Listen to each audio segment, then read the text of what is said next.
You're listening to Conflict Radio on the Conflict Radio Network.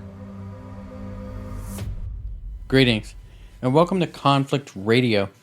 Today is August 18th, 2020, and we're going to have a pretty interesting show today, I think. So first off, I wanted to talk about our cat, Luna. We finally had to put her down, and as much as the frequency helped, it did not solve the problem. And we took her down. I guess it was a few days ago now. We took her down and went ahead and put her down. And I think what did it for me is that she finally got to the point where you could tell she was just as thirsty as can be, wanting nothing to do with anybody or anything, just wanted to sit in the tub and watch the water drip out of the faucet and wouldn't drink it. She would just stare at it for hours and hours and hours. And that did it for me. I think once I saw that I knew it was time. So we went ahead and took care of that. But we are thankful for the few weeks that we got extra to spend with her, thanks to the frequency that was helping her. I believe the frequency extended her time with us, and we're thankful for that. But we weren't able to reset her kidneys, so we had to go ahead and put her down. So that being said, today should be a pretty interesting show. We have Dennis Stone on. He's going to be talking about America's Stonehenge. And to be honest, when I first looked into this, it seemed I didn't know what to think of it. But the more I researched what really is going on up there, the more interesting it got. And I'll tell you, it's fascinating what he has up there. I believe he's sitting on at least 3 layers of civilization. So Dennis Stone is the president of America's Stonehenge. He graduated from Daniel Webster College in 1977 with a degree in aviation management and was a full-time commercial pilot for over 35 years before his retirement in 2016. America's Stonehenge was opened to the public in 1958 by Dennis's father, Robert Stone. Dennis has been involved with America's Stonehenge for most of his life and has always had a fascination with archaeology and astronomy. Since retiring, Dennis has found many serpentine walls and spirit windows throughout the site, among other new discoveries. He has taken numerous courses and traveled extensively to ancient sites both in the U.S. and internationally. His family includes his wife Pat, his son Kelsey, and his daughter-in-law Catherine. His hobbies include traveling, boating, and classic cars. His website, www.stonehengeusa.com. He has a Facebook page, Stonehenge USA, and Instagram is American Stonehenge. So we're just going to cut right to it and get to talking to him. I'm also going to have Jared Murphy join us as a guest and I suppose give a little bit more of his insight into what's really going on up there. He's kind of our in-house archaeological expert. That's what I like to call him. And whenever we get going on subjects like this, I'm going to ask him to join us and join in the conversation because he has a fascinating mind as well. So let's just get right to it, and we'll be right back right after this. Well, welcome back to Conflict Radio. We're with Dennis Stone. He is the owner of America's Stonehenge up in Salem, New Hampshire. We also have Jared Murphy with us today. He's going to be joining us for the conversation. How you guys doing? Pretty good. I'm doing good. All right. So, Dennis, America's Stonehenge, do you want to tell us a little bit about this? First off, what is it? Well, America's Stonehenge is it's a complex of stone ruins that are sitting on a hill in southern New Hampshire in a town called North Salem. And we're about 40 miles north of Boston, 20 miles from the ocean. And the site, we believe, was a ceremonial center. It consists of stone structures that you can walk into with stone roofs, dry stone construction, no cement was used. There are no drill marks in the original quarrying, so whoever built the site did it before the time of a plug and feather, which starts around 1800. And we think it's a ceremonial site. It's up high on a hill, and it's about 110 acres. It has underground drains that are man-made drains that keep the entire complex dry after snow melts or when it rains. So it's kind of sophisticated. And the drains are built before before the structures are built above. But the structures are not living structures. We think they were used during ceremonies. They're very similar to the Western European megalithic sites that some people are familiar with, like in Ireland and Spain and Portugal, France, throughout the entire area. About 50,000 megalithic sites in Western Europe. But there's a very, very close resemblance to these sites. And those sites over there were tombs, temples, and monuments. And that's what we think our site was, possibly a place of burial. It's also astronomically aligned with 51 different alignments with the sun, the moon, and stars. And the site dates back to about 4,000 years from some of the 12 carbon datings we've done since 1966, and also the astronomical data. We surveyed the astronomical alignment starting in 1973 through 1977. We called that Phase 1. And we sent that to the Harvard-Smithsonian Center for Astrophysics in Cambridge, Massachusetts. And in 1978, we got the results back. And they said that if those marker stones, they look like large arrowheads set up about 500 feet out from the main site. And you can see them on the horizon, so that the sun or moon or stars will actually rise or set over some of these.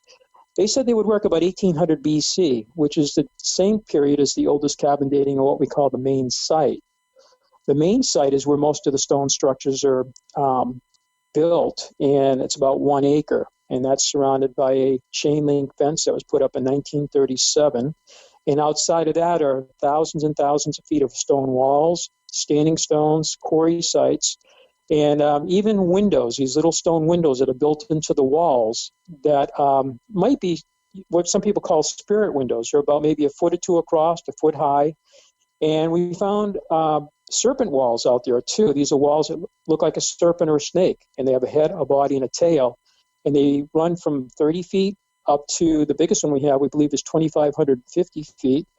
And there are others throughout the Northeast like that. There's over 400 of them in Connecticut, and they're actually going right across the United States all the way out to Mount Shasta. California has some of these serpent walls. They're in Alabama and Indiana. The serpent walls, the windows, and some of these big quartz stones, we only discovered these since about 2016, and we've been on the site since 1955. So we're still making discoveries up there. Again, we think the people probably lived in the area that built the site, but they would only use it again for probably like a ceremony on a summer solstice, spring and fall equinox, or some of the other alignments. And they may have buried some of the dead up there. And so it isn't totally unique in the Northeast. There are about 800 sites from Quebec, Canada, all the way down to the mid-Atlantic states that have a similar type of structures, standing stones, astronomically aligned, carvings, and serpentine walls, and even windows. When my dad got involved with this back in 1955, I think there were about a dozen sites that were known across the Northeast, and that number has gone up to, like I say, over 800 just in the greater New England area. So there are pictures on our website that show what the site looks like under StonehengeUSA.com. And you can see what some of the structures look like and the astronomical alignments and the serpentine walls and that kind of thing. But it doesn't look like something a farmer or even a shoemaker would build. We know what farmers built in New England, and they built walls, but they're usually linear walls. These are pretty, what they call field clearing walls. They're usually linear, they're boundaries, and they're also stock fences.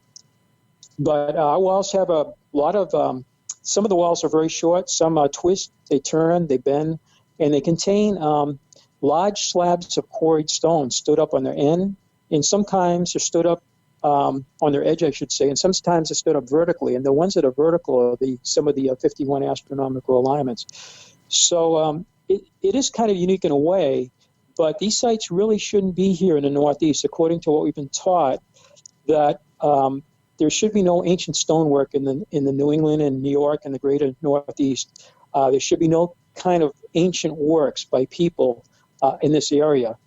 That any stone wall building begins around 1700 by colonial ancestors, And in New England has about 240,000 miles of walls, enough to go from here to the moon. But they're pretty, you can tell what a farmer's wall look like. They're usually field stones, or rounded type rocks, just stacked on top of each other. They usually run pretty straight. And New England has the greatest number of walls of anywhere on the earth, you know. But we think there's also an ancient wall building period, too, going back thousands of years. And these walls are more ceremonial in design shape, with all these big flat slabs in them. And even some of the walls look like shark teeth, actually, just one stone vertical after the other going down the wall, you know. And these were stones that were actually actively quarried off the bedrock. They're not just left behind by glacial period. So it's kind of a summary of what the site is. But again, it's not a living or domicile place, we don't think. Yeah, and how did you get involved with it? I mean, obviously your father bought it, but Yeah. was this something that you had it in? How old were you when your father bought it? Were you...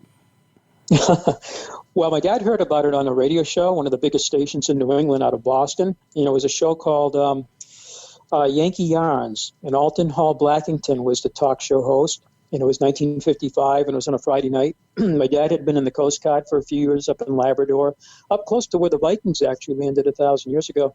But he was there back in the early 50s before that discovery was made. And he had just got a new job at AT&T Bell Laboratories, Western Electric, as an engineer. And just listening to the radio on a Friday night, he had an interest in history. And he was pretty amazed because this site that was being discussed on this particular show, he had never heard of it. And he only lived 7 miles from this place. So it really kind of blew him away that this kind of, you know, mystery, these big stone ruins covering, you know, a pretty good sized area of a hill could exist next door. And it was in Boston on the radio, but again, he had never heard about it. And a couple of days later, he was at a barber shop waiting to have his hair cut.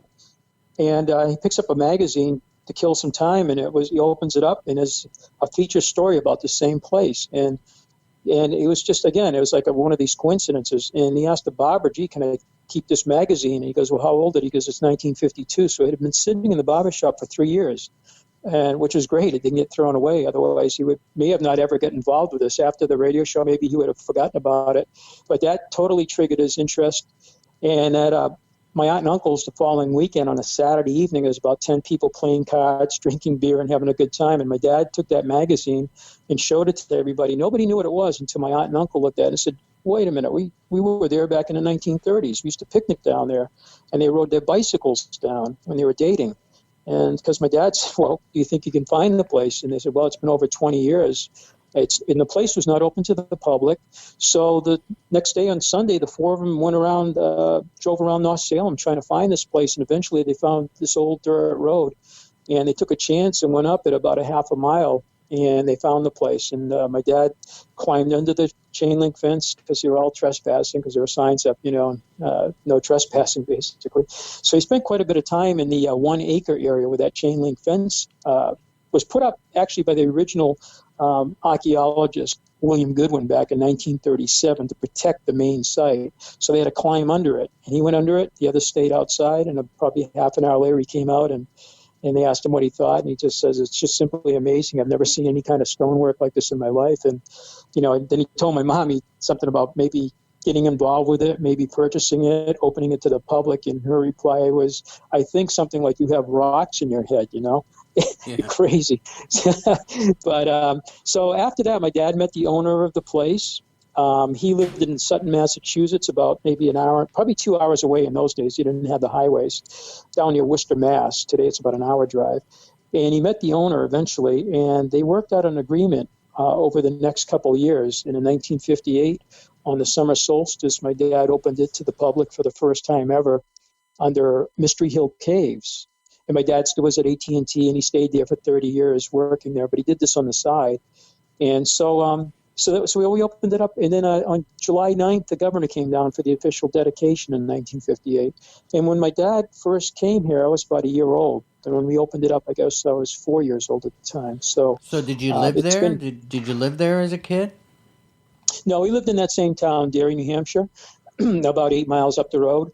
And so we were close by, but we didn't live next to the place. But because I do now, in 1985, 86, we bought a piece of property that abuts the property, and we live next to it now.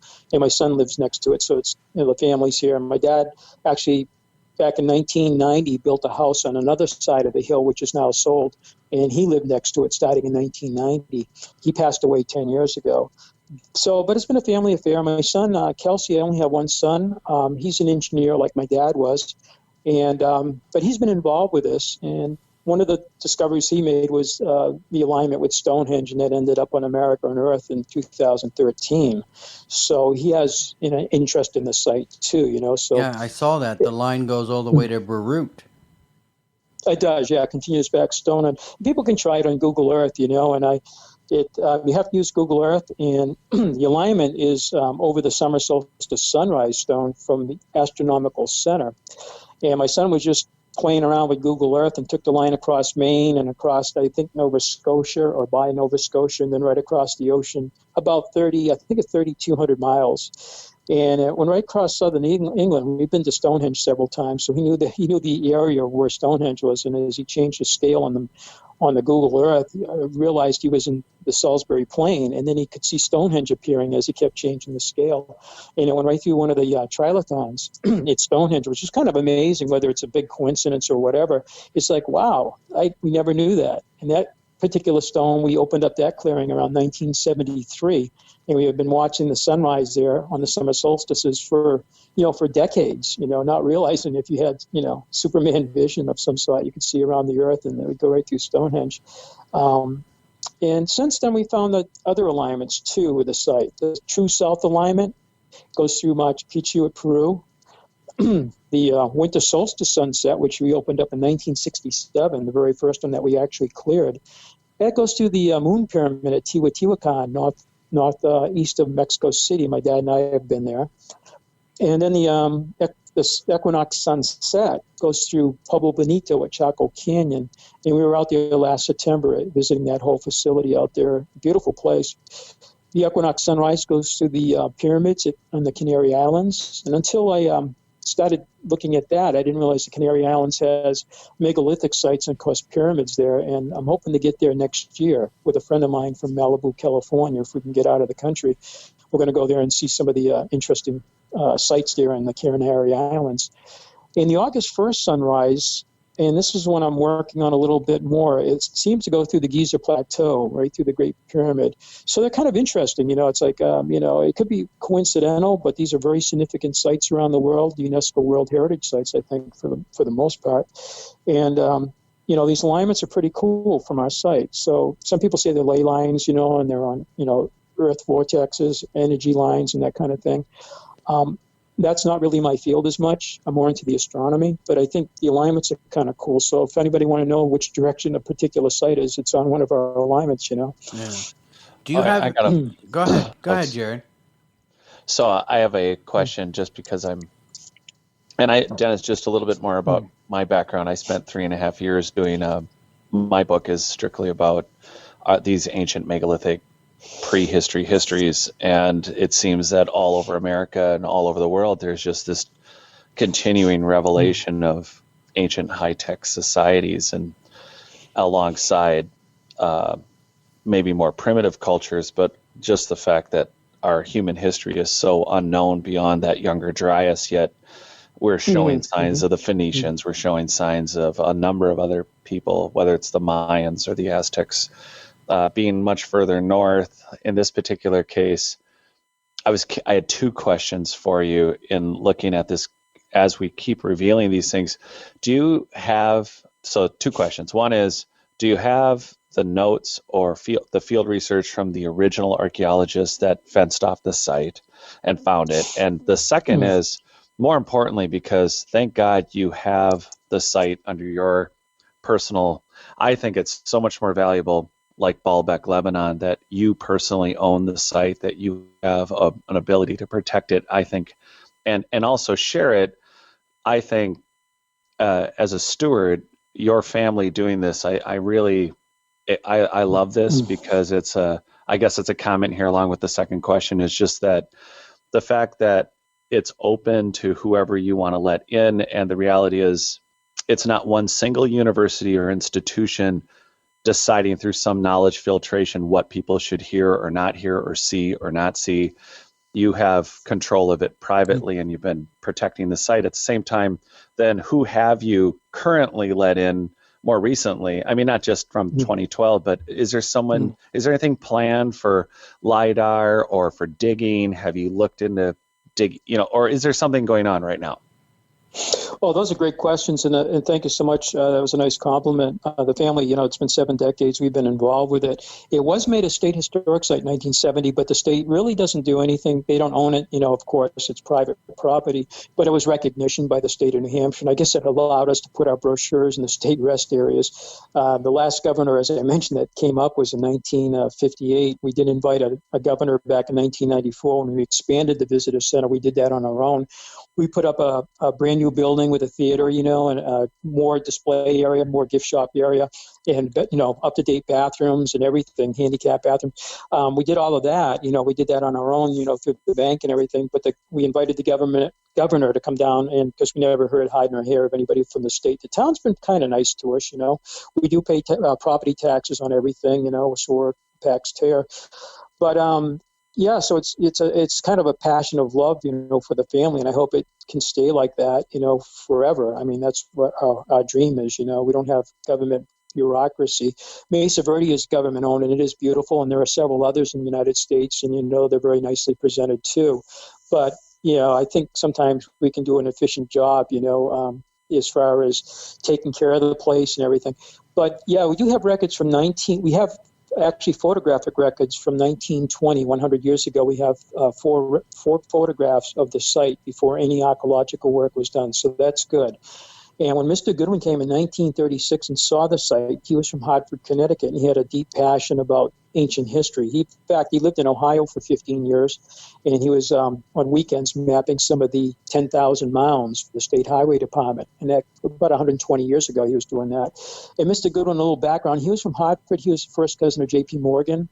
And Goodwin was involved with insurance. He lived on the West Coast for many years. He lived in Kansas, and then he lived in Ohio for 15 years, and he just fell in love with the mounds out there.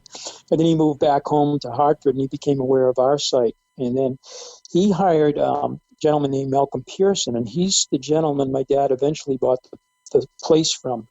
And Malcolm was a professional photographer, so Malcolm began photographing the day they first visited in 1936, and Goodwin was just astonished by the site. Then he worked out an agreement to buy 20 acres of the property. And then the archaeological digging began, and cleaning and some restoration. And Malcolm photographed that, and it was also written up at the same time. We have those reports from both Goodwin, and he had an MIT engineer named Roscoe Whitney, who actually was working on the site. And he did the profile, plan view, and cross sections of the site. And then there was a Vincent Fagan, and he was from Notre Dame, I think it was. And he came in, and he began working on the site too. And he began mapping the site out and making notes, field notes on the work, on the survey work, on the excavations and everything. So we have about almost 85 years worth of records, archaeological records in the site, and we have them in my dad's file. And I've been going through all of that. We're trying to computerize everything, and I'm finding some really, really, really interesting, excavation reports, and even more photographs, because Malcolm, we have a lot of negatives that didn't even turn into prints of the site in its early days, before even the restoration and during the restoration. And some of them are pretty amazing, both glass slides and then the later plastic slides, as well as prints. So we have a pretty good record of the site going back to about 1920 with photographs, and then 1937 when the archaeological work began.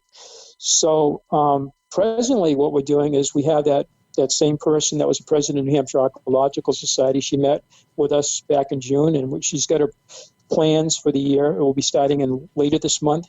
She's getting close to 80, so she doesn't like to work when it's hot. So later this month, they're going to start doing more excavations. And what we do have going on for September, and we're quite happy about this, it's something that just happened, is we're going to be doing some optically stimulated luminescence testing of the site. And we've been thinking about this and talking about this for almost 10 years, because a couple of the New England chambers were checked, one in Upton, Mass. And although it doesn't tell you when the structure was built, it gives you kind of a minimum date. That chamber down there was claimed to be about 200 years old, a colonial or post-colonial site, I guess. And actually the medium age on the dirt that was tested, and I believe the University of Washington did the calibration of the test, was about 1450, I think it was. I haven't looked at the report for a couple of years. So it was pre-colonial, and it was pre-Columbus, actually, a minimal date. It was the structure was already standing there. It looks like a passage grave you've seen in Europe. It looks like an igloo kind of, with a corbelled roof, and its entrance is aligned with the Pleiades and I believe the equinox sunset. It's in Upton, Massachusetts, and today it's part of the Upton Park, actually, so you can visit that particular chamber. So we're going to be doing OSL dating. We were approached about a month ago as one of 4 places in the New England, I think New York area to be tested. There's some grant money that was available, and we're going to use ground penetration radar and LIDAR to map that area. And starting in March, a gentleman from Suffield, Connecticut brought up his handheld LIDAR. And it's one of the, he said the technology on that particular unit didn't exist 2 years ago. So it's brand new. It's made in Florida. And he's the only one right now looking at ancient sites using this handheld LIDAR. And it's really amazing. So he's been up to our place probably about 6 times. He's going to do 15 out of the 110 acres initially. And that's where the astronomical alignments are on the main site. And and it takes a lot to process that data. And what we've seen so far is amazing. It shows up the serpentine walls and the other walls. Just if we had done this years ago, we would have found those serpentine walls, because it strips off all the trees, all the vegetation, and you can just see the structures without all that interference. They look amazing. You can see down to 1 centimeter with this equipment. It puts out something like 300,000 points per second. Each square meter is about 150,000 points, and that compares to about 400 to 800 points, for drone LIDAR. In aircraft or aerial aircraft LIDAR is about 4 to 8 points. So the resolution is so good that we think we can use it to measure all the structures, because we're interested in the standard unit of measure that may have been used to construct a site. If we go back to Roscoe Whitney, the MIT engineer, when he did his cross-section plan views and profile views of the site, which we still have all that data and all those graphs that he made, he said whoever built this site either didn't know about or give a damn about linear measurements, because I've looked at the imperial measurements of inches, feet, and yards, and none of them agree with the construction of the site. Because when you build something, you obviously use a tape measure or ruler, and when he checked this out, and we have done the same thing over the years, even in 1977 when I built a diorama in college of the site, which we have, when you walk into our visitor center, you'll see a big diorama, and it contains the 15 acres and a little bit more in the main site. I went up and measured some of the structures back in 1976, 77 when I was constructing that, and we were already aware of a thing called the megalithic yard, and the site seemed to be based on that, but we didn't go any further with it, and it was only preliminary. But more recently, we went up and we started measuring this very carefully, some of the structures, and it seems like the site might be based on the megalithic yard, or what would be 83 centimeters.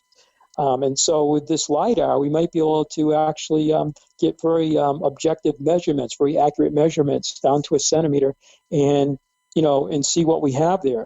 And this can be used at any of these 800 sites too. And Tom, actually, the gentleman with the LIDAR, has been in Pennsylvania looking at some of the structures, and Connecticut, where he lives also. I would say Connecticut has the most stone structures. There's one town called North Stonington. It's not too far from Tom, who has the LIDAR.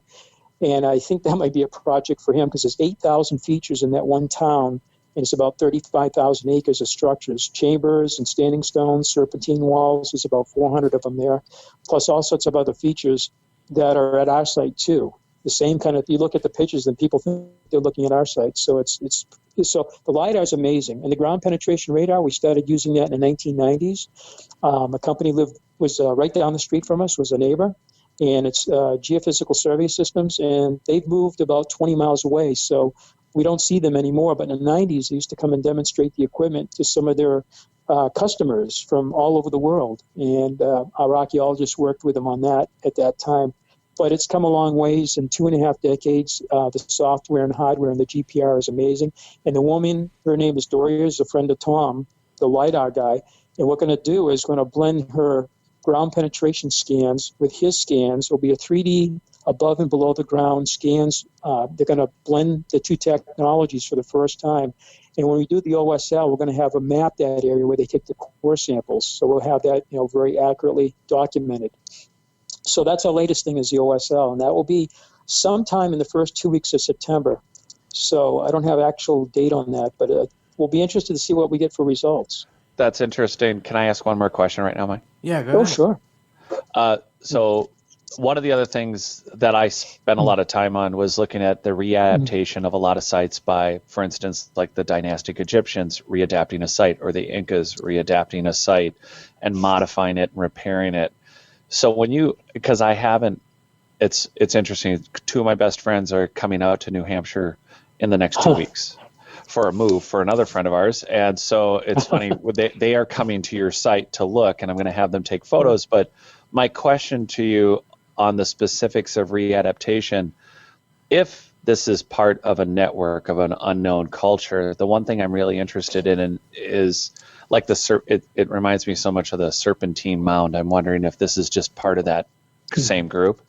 But I'm wondering, do you see in the megalithic size blocks, from what I'm looking at from the photos of your site, do you see a similarity between those blocks and pieces, as if maybe they were together in larger, not just standing stones, but possibly support columns or parts of larger structures, more megalithic or polygonal?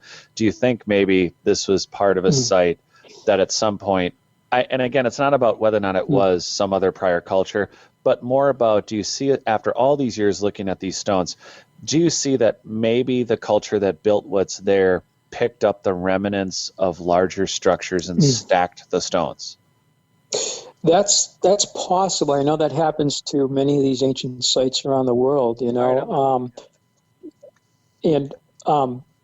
of the people that did research on us 20 years ago, starting in 1997 up to 2001, was Dr. Winkler. He was an archaeoastronomer from Penn State.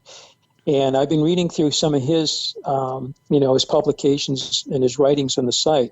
And he divided his idea was the site was built in 3 phases, kind of like Stonehenge, stage 1, 2, and 3. And he actually identifies the parts of the 110 acres that were like earlier, and then later, and then the later era. And that was kind of his conclusion. He suddenly died only, I think, 3 years after he retired. He had a massive heart attack in 2001, so we lost him, and because a really good resource, because he was an archaeoastronomer for about 30 years at Penn State. And as he was retiring around 1999, I think, he started devoting himself to our site, really identifying a lot of the 24 stars that Harvard-Smithsonian report said. So we think it's kind of a layering of cultures at our hilltop. We thought that before. He even said maybe it's 3 stages of construction, And he actually gives you the periods of time when it was constructed. And he did it based on astronomy, too, when, because the Earth's tilt slightly changing over 41,000 years, the obliquity, and then the precessional cycle, too. But the Great Serpent Mound you mentioned, we're very, very interested in that in Ohio. And I had a friend that's been there 3 times last year visiting that. And I used to fly into Columbus all the time in Cleveland when I worked for American Airlines. But I never took the opportunity to drive over there. We're usually pretty tired after a 14-hour day of flying. I did visit Cahokia Mound State Park in Illinois and a few other places while I was flying. I did that for 35 years with the airlines, but I didn't always take the opportunities due to being tired at the end of the day, or it was too late in the evening when we finished up a trip. But I'd go right by the Newark Mounds, and then not too far from Chillicothe, and then this Great Serpent Mound's amazing. It's about roughly 1,350 feet long, maybe just a little bit under that. And I understand there's about 94 of those earthen mounds all the way out to Iowa. But these stone walls, I think, are the same kind of idea. And it may have been inspired by the constellation Draco, possibly, And they do seem to be astronomically aligned, with this, particularly the Great Serpent Mound in Ohio. It's aligned with the solstices and equinoxes. I believe it's built on the rim of a meteorite crater. I think that was a relatively new discovery. And I believe it's on a fault line. Our site is actually, the whole hilltop is bisected by a fault. It's actually a branch of the Clinton-Newbury fault line that goes from the seacoast on the Mass-New Hampshire border, and then it goes southwest towards Worcester, Massachusetts, and then it ends up in Connecticut, right near that North Stonington, where those 8,000 features are. And I understand there's about 700 stone circles in Wales, and they go into England. I've been to Wales and England, but I didn't get the chance to see some of those. I was in Scotland, too, where there's other stone circles. But those in Wales and England are all based either sitting on fault lines or within 1.5 miles of a fault line. And that seems to be true of sites like even Delphi in Greece, which I've been to, and some other sites. And we don't know if it's a coincidence, but it seems like the New England sites, too, and the ones in New York and Pennsylvania seem to be sitting near fault lines, too. So there may be something to that. And you can see our fault line is clear as day, you know. We even have it on the LiDAR. We took LiDAR images of that. Our next thing is to map it across the entire hilltop using ground penetration radar, just so we have that all mapped out geologically. It goes to a glacial cliff shelter about 0.5 mile from the main site, and I found this year where it actually goes through and split the whole cliff right in half. What I want to do is make sure I'm looking at that same fault and try to map it between that and the main part of the site by just running the ground penetration radar along that, just to get all that geological data, you know, recorded too. So, the Great Serpent Mountain is very interesting to us. There's a couple of those in Canada, and I've done a show out of Hamilton, Canada. And I talked to the host about that, and he was aware of that. It's actually on the other side of northeast of Toronto, where that particular one is. There's also geoglyphs, too, starting in Kansas, going all the way out to the Colorado River in California near Blythe, some of those geoglyphs. And some of those are serpentine in shape. The one in Kansas I just became aware of a few weeks ago is the size of one of our S-shaped serpents. It's about 160 feet long. It's like the same length. And it looks very similar, except out there they scratch the surface of the earth to expose it like the NASCAR lines in Peru. But ours, of course, are stone walls. And so we have something quite similar. But the stone walls go all the way up to Mount Shasta. They're finding the same kind of serpentine walls. We have chevron-shaped walls here. They're out there, too.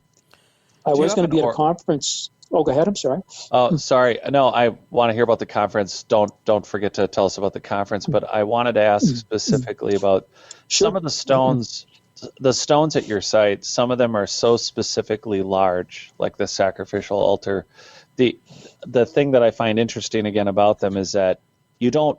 I have a background in construction and remodeling and historical remodeling, and specifically, you look at something and you see where someone's work or handiwork or remodeling work starts or ends or begins, and the large stones and the structures that are all over your site, and who knows what's buried, but of the large stones, you just don't build like that. You don't start with, well, we have a bunch of little ones, so let's use a big one. It's just, you're right. It seems like those pieces were carved or built. Do you see sides on them? Do you see other markings on them? Do you see any reasoning to the larger stones as, like you said, you haven't surveyed the whole site. It might not even be the center of the site as far as these. It just doesn't look like they went along and went, well, we found 100-ton stone. Let's add that on top of the 20-pound ones. Right, yeah. We did have a gentleman that started with us in 1978. He just came in. He's from Connecticut, and he went to England, worked for the English Heritage, I guess, for 6 years, doing restoration work on megalithic sites and medieval sites. And when he came here in 78, he joined my dad's group called New England Antiquities Research Association. And he got a couple doctorates, one in historical anthropology and the other in theology. And he was also a master stonemason, and he was a 32nd degree, I guess, York Rite Mason. And he had relatives in Scotland, and he used to go over there all the time. But he got involved with our site, and he told some of our staff, look out in the woods if you're ever out there for some sort of big slabs of stone that might be, sticking above the soil, like they've been lifted up. And maybe the edge of it has kind of a serrated edge, like somebody had been striking it, shaping the stone or dressing the stone, maybe with another stone. Because some of our roof slabs in our main site have that.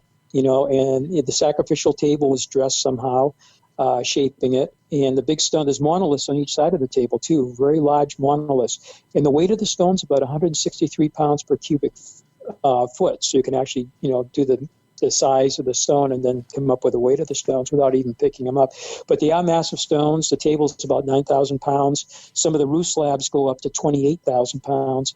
And some of them came from where the site is, where the main site is. We have identified some of the sockets in the bedrock where the stone was removed. You don't see modern drill marks. So for the skeptics or, others that are a little bit doubtful about the age of the site, you'd find these, you'd find the drill marks, the plug and feather drill marks, and there's 16 of them up there.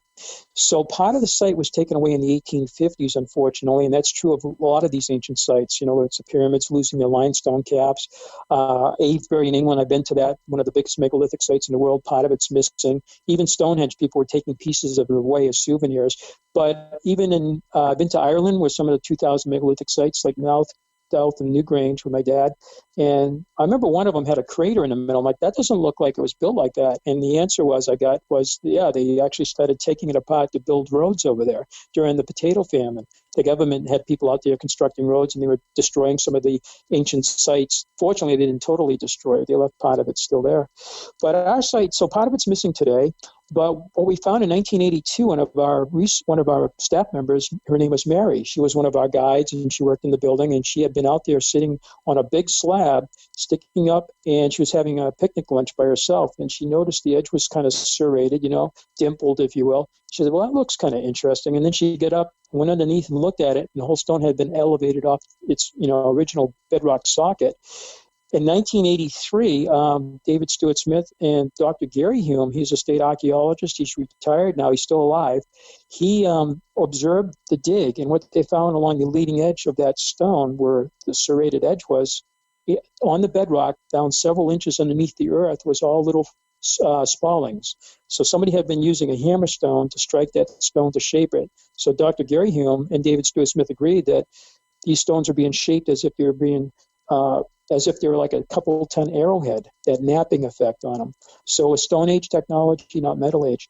Since that time, we've found 34 slabs of various sizes. Some of them are quite large, even up to 1,000 feet from the main site. And a lot of these are found just since I retired 4 years ago from the airlines. And all of a sudden it dawned on us, this site was probably never complete. Maybe they had a much bigger plan ahead of them. So why would they go out there? And the bedrock is foliated. It does come up in layers like an onion, if you will. But it does take a bit of talent to be able to find the area you have to separate, and then separate it without snapping the stone or destroying that slab, and then raise it, prop it with a field stone, usually the rounded field stones, and then they would take a hammerstone and start smashing the edge of it to shape it. And the next step, I guess, would be to transport it up the hill to the site. But they abandon these sites in England. Some of the stones are left behind, like the blue stones in Wales for Stonehenge. They call them lazy stones because they never made the trip, they were abandoned. And that's what we have here. We have about 34 abandoned big slabs of stone, and the earth is slowly covering them. I would say, in a few hundred years, it's possible you won't even see them because the rate of accumulation in New England is about an inch every 100 years to 125 years. And on a hill like this, we have erosion, so it might be a little slower process. But the hilltop was probably pretty bare 4,000 years ago.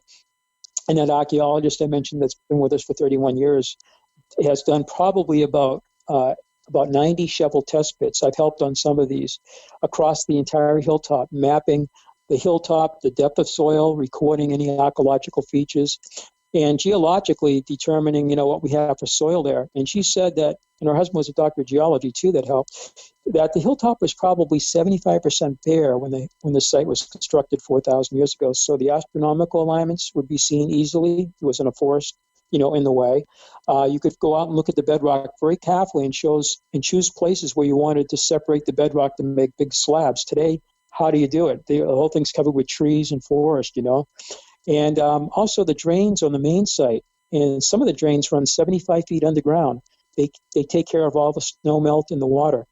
Without soil up there to absorb the water, the rainwater or the snow melt, you have puddling everywhere on that site. But these people actually channeled the bedrock. You can see these channels are about 4 or 5 inches across to maybe an inch deep in the bedrock. Those channels in the bedrock lead to underground stone drains, just like what you would have today in a city. And then the water goes into either sump pits or just goes off the hill and keeps the whole top of the main site dry today. Are they squared out? Are they squared out, or are they chiseled out, or do they look like they're really worn and they could have been like They're square not. channel? Yeah, they're not water erosion. They're actually one of the researchers actually calls it a pecking method. And she describes, she does it, she's written several books about walls and quarrying activity in New England and everything. And I think she's right about that. These channels, some of these run, 10, 20 feet through the bedrock, and some are only a couple feet where they needed it. And they're down about an inch deep, and they may be 4 or 5 inches across. And again, you don't see any metal, you don't see the modern tool markings in them. They're apparently done with stone. And how they actually did it, she describes maybe heating the rock up and then cooling it quickly and then striking it, I think.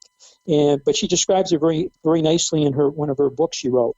But they go through. Sorry, I got to Mhm. ask you. They go through how far in they would have to work within a few inch square area to go how many feet underground? They would have to reach in, or it was an open channel on the ground?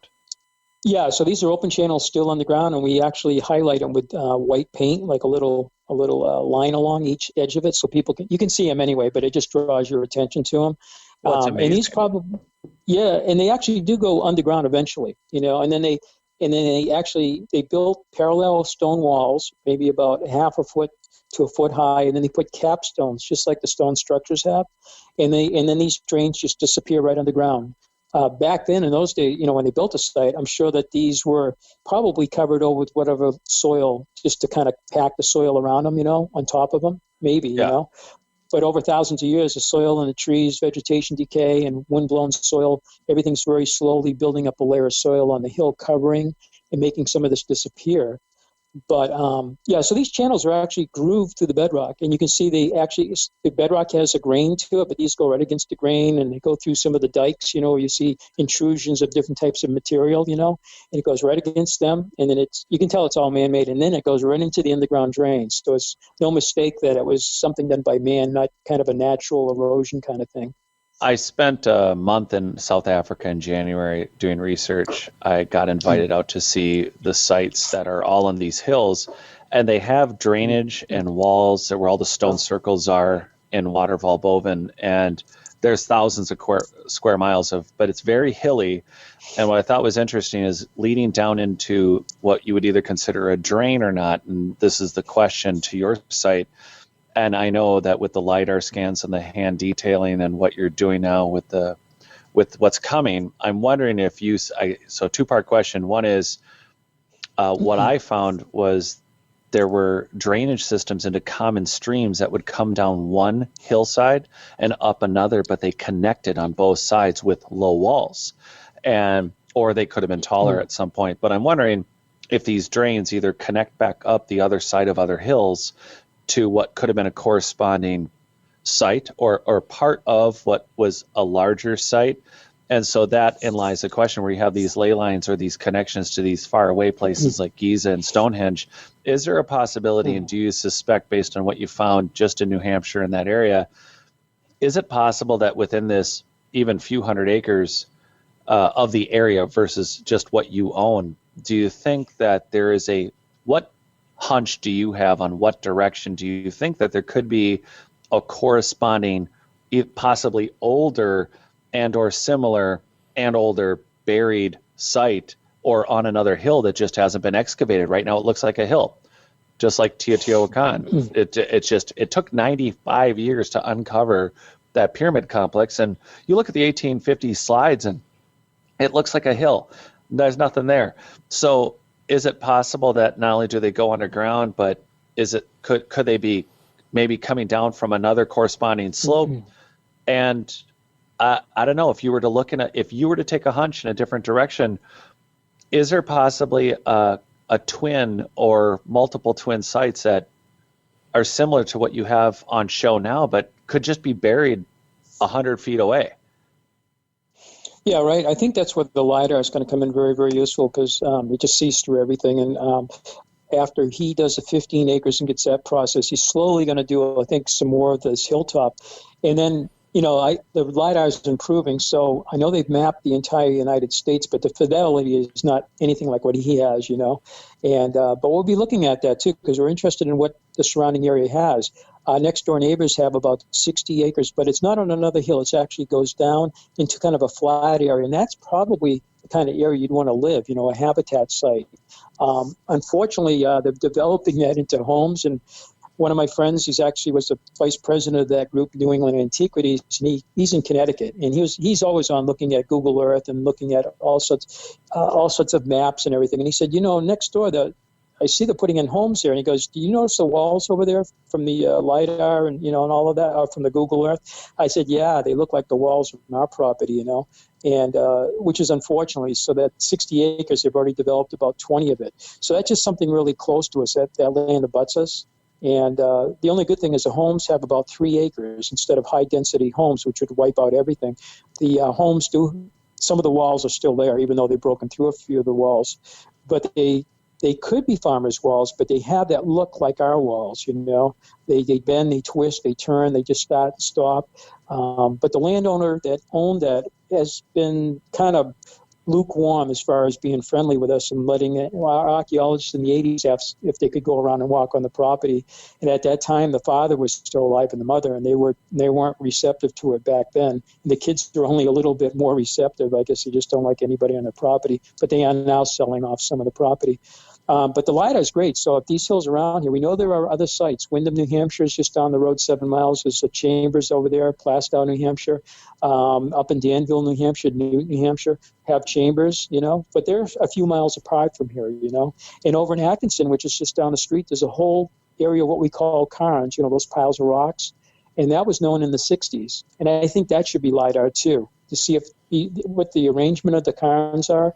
Is there an arrangement to them, any kind of, geometrical arrangement to them, or maybe even a constellation, because some of these cairns seem to have some patterns that might reflect the heavens above, possibly, I don't know if everybody's convinced of that yet.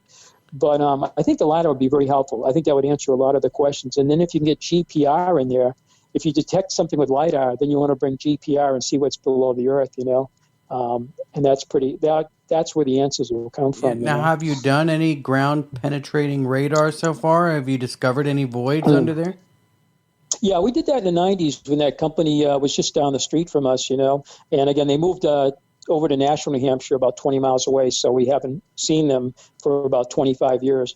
So in the early 90s, 93, 94, 95, they were bringing their equipment up there. And they even gave us some of their equipment to put on a display case. Now it's an antique when you look at them, Yeah, we were finding fire pits with the LiDAR back in the 90s, and we were running it over some of the chambers to see what a chamber would look like, what the image would look like. We have a big rock that may be a dolmen, a rock with legs under it, and it's actually one of the 4 collinear alignments with the equinox sunset. And when I probed it with a T-probe, just a metal T-probe, as a pointed rod, about 3 feet long, I put it underneath it. We don't like to disturb things if we can here, because archaeologically it causes damage. But I put the probe in back in the 90s, and it seemed to go down to the bedrock about 2.5 feet. It seemed like the rock wasn't sitting on the bedrock. So when I had them put the the ground penetration radar on top of the boulder around 1993 or 4, I said, what do you see? Is this rock sitting on the bedrock? Or it's a big boulder, and they said, no, it's elevated above, and it seems to have like some stone supporting it. I said, we never excavated around it, but it sounds like it's supported by the legs. It could be a dolmen. So we saw that with the radar, and we ran it over the drains. Dig it up. Dig it up. Yeah, I know. Dig it up. I know. I was on a radio show the other day, and they told me to go out after the show was on from 12 to 3, and the host is great. I've been on a show this year before, and he goes, get a flashlight, go out there tonight, and I want you to dig this. So I said, no, I'm going to bed. But I try to work with the archaeologists because, I've been around archaeology my whole life. I've dug with the New Hampshire Archaeological Society when I was a kid, and with our present, person who is the president of the New Hampshire Archaeological Society, I help her out a lot. And but I'm not qualified. I let somebody that's qualified in doing that. Otherwise we'll get criticism for it, like, oh, you dug it up, huh? And kind of that's true. But you did update the visitor center. You did add an ADA differently enabled bathroom. You've done a lot of work, but at the same time, the continued exploration. If there's a dolmen there, that kind of ties into your sounding chamber. There's a chance then if there's dolmens on site, like the Montana dolmens or the dolmens that are, whether they're in America or all over the world, those dolmens date to that prehistory society, and it goes to explain why are there so many large stones on the site that just doesn't make sense. You don't go find a 20-pound, 30-pound, 100-pound stone and then say, let's throw in the 500-pound, 1,000, let's throw in the 2-ton stone because that's easy to work with. Unless that stone was already there, or there's a mimic culture that comes along and sees the pieces, puts it all back together, and in that second or third try, as maybe society's fallen apart, they put these pieces back together, and here you are, 7 feet, 8 feet higher with a society that's been readapting these large megalithic blocks, and you seem to have every single layer on this site. There are some walls in the northwest part that our visitors don't go out to. We do snowshoeing in the winter, so we open up pretty much the entire 110 acres, but even the trails don't even go out quite that far. And I show pictures of the wall out there, and it looks kind of like what you'd see in South America, just gigantic stones stood up on their end that make up this wall. And for some reason, and it goes for several dozen feet, and everybody I brought out to, they go, wow, this is really amazing. This is definitely megalithic walls. I mean, we have a lot of big slabs in the rest of the walls, even the serpentine walls and everything. But when you get out there, it's like a different flavor to it. So I know there is a feeling by many people that there may have been an earlier time period, on our hilltop, from what we're seeing. What we see today is like a later development, and they may have been an earlier. And it seemed like the earlier people were building with more massive, like when you go to Göbekli Tepe, the earlier, the more sophisticated, the better the artwork and the bigger the stones. And then over that 1,500 years of building at Göbekli Tepe, I guess, the later cultures, somebody said, well, the great-great-great-grandchildren seem to be a little lazier. The artwork wasn't quite as good, I guess. The structures weren't quite as well made, and they moved smaller stones. That's the latest on a book I read about last year. I don't know if that's what the most recent feeling is on that. But the earlier was bigger stones, more sophisticated artwork and everything. And then later, more not as nice, not as big, not as well done. Do you have and it's possible that I say it too. Dennis, do you have pictures of that wall that you're talking about? Because that would be, I will not even lie. I won't even wait till we're offline. I would love to. Could you send me some of those pictures? Yeah, I can. I don't know if they're on my phone right now. I do have them, and I'll try to see if I can pull one up on the phone while we're talking, but I got like 300 photographs, so I don't know where they are on it. Well, it's tremendous that the people who are snowshoeing get to see it, and then it seems to possibly... I mean, again, you don't want to make a conclusion, but to look at a site we're all coming off of LiDAR scans in Guatemala of 60,000 structures nobody knew existed, and archaeologists saying we've grossly underestimated the South American population, but that includes Central America, that includes North America. And if you look at the dolmens, there's no going around it. We're talking about, and Serpent's Mound and like the pyramids in Illinois or wherever, or the channels in Florida. I mean, the LiDAR scans that have shown the channels in Arizona. The reality is there is at least one or two or many civilizations that were here in America that we are not accounting for, let alone the coastline. It's this kind of wall. You just don't start building with, like you said, Göbekli Tepe. There's at least 6 tepes. They only have 5% dug up in Turkey.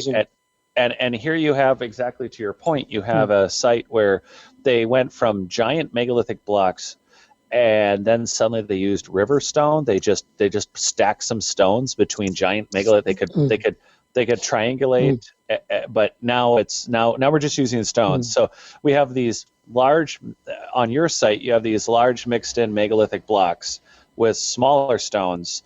It's just not a way that people build unless they're adapting a site. They're pulling the stones from somewhere nearby.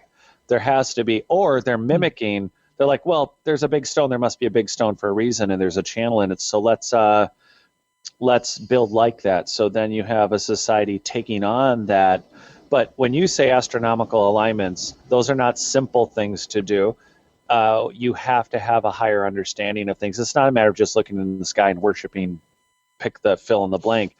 If you're going to do this and at the same time mimic the construction method, I think there's two not convergent but divergent societies. You have the megalithic, and then you have the stone stackers. And I saw that in South Africa. There's just this similar construction where you have, you don't have a lot of trees. I mean, like you said, you're covered in trees now, right? Yeah, there's a forest up here, definitely. Yeah, and we had to, start clearing out the trees to see the first alignment. 1967, we began clearing that, and in 1970, we were able to see it. But the ancient people had a clear view of the horizon from all those shovel test pits that we've done since the early 90s with that archaeologist. And so it was a more open hill, definitely. Yeah, back then. Do you keep the samples? I mean, from the shovel tests, do you keep every sample? Do you keep the samples, or do you just test them and they've just been? Oh, yeah. So the shovel test pit, basically is a 50 centimeter diameter, square hole, and they just dig down with a shovel, and you go down and you record the different layers of soil, the strata. You look for any archaeological features. And if you do find any archaeological features, then you stop and you lay out the meter by meter squares, divide that into 4 quadrants, and you begin digging And we do use, even on the shovel test pits, it's not as crude as it sounds. We do use trowels. Sometimes people just take a shovel and dig in, to get at it quickly to see if there's anything there, and then they'll stop and then lay out But we do use trowels and toothbrushes, and we record it with photographs. And everything's done in centimeters today, of course, and recorded vertically and horizontally. If there's anything found, we record that, any kind of little stone chips that might have been used for, making tools, what they discarded. And then the soil, after we're done with that test pit, we usually go down to what we call a pre-occupational level, like bedrock, for instance. You can't get much lower than that, or glacial soil, and then we stop, and then we take the soil. If there's no artifacts, or if we do bag and tag those, and we put them aside for laboratory work. But we take the dirt and we put it back into the hole again, and then we backfill it, basically back up. And every area is recorded, so somebody won't go there in 20 years and dig the same hole up, mistaking it to be untouched, So I think we've done about 90 of these roughly shovel test pits across the 110 acres, and we've only opened up, like Göbekli Tepe, I think 5%'s been looked at. We've only opened up about 1 acre. So if you took all the work that Mr. Goodwin did in the 1930s and 40s, and all the archaeologists since then, maybe 1 acre out of 110, so a little bit less than 1% has actually been excavated on the hilltop. So that's why we need the LiDAR and the ground penetration radar, because you're looking for a needle in a haystack, basically. The stone walls are very obvious, but when you're looking for artifacts in the ground, that's, there's a lot of land here. I think it's 43,000 square feet per acre, times 110. So there's a lot of land, and it's such a slow process. But everything is recorded, yeah. Have you ever found any pottery or artifacts on the site? Oh, yeah. I mean, there's been thousands of artifacts, both historic and prehistoric. The historic goes back to the late 1700s, when a family named the Patty family bought the property and used it. They were shoemakers, actually, cordwainers. And some people say, they built the whole site. But we have found hammerstones, rubbing stones, stone scrapers, fire starting stones. We found points, different types of points. We found stone cups. And we have those on display in our museum. Actually, thousands of stone type of implements have been found on that, and some are very simple, just pieces of discarded stone, when they were making a tool, or when they were actually shaping one of the large stones, some of the stone spallings. But these have been found since 1937, when the first archaeology began. So, yeah, there's been even a couple pieces of bone have been found on the site. In the watch house, the structure that we believe is the head of a 2,550-foot serpent, the watch house is a remote structure from the main site. It consists of a very large glacial erratic, which looks like a serpent's head just because of the nature of it. It looks like nature made a serpent face on it, if you will. And then behind it humps, and it goes around counterclockwise. It touches every astronomical foresight. So when you look at an alignment, you need like a gun sight. You need a foresight and a back sight. And all the foresights are the ones in the distance, and the back sights are up in the main site where you stood to watch the alignment. So several hundred feet from where you stand to look at the stone and then see the sun or moon rise over it, in some cases star alignments. This wall goes around the entire 15-acre area, and it comes back in front of the watch house And the watch house is built to the side of the boulder. It looks like a big mouth on it. And the tail undulates one more hump, and then it does a 90-degree twist with a pointed tail. And it looks like it's biting its tail like the Ouroboros. And it's about twice as long as the Great Serpent Mound in Ohio. It may be one of the largest serpents, of stone or whatever in the world, possibly. Maybe somebody next week will find one bigger. But I think it's one of the biggest, I've ever heard of, And the serpent wrapping around itself can mean the cycle of life or the circle of life, protection. And maybe what it's doing is protecting the ceremonial center, that 15 acres. And that's where the main site is part of that whole area. And in that watch house, a professor or a teacher from New Jersey 20 years ago brought his students up, and they actually found, he did his dissertation down in Mexico looking at door jamb alignments. Go to the back of the chamber, look out through the doorway, and then see different alignments on either edge of the door.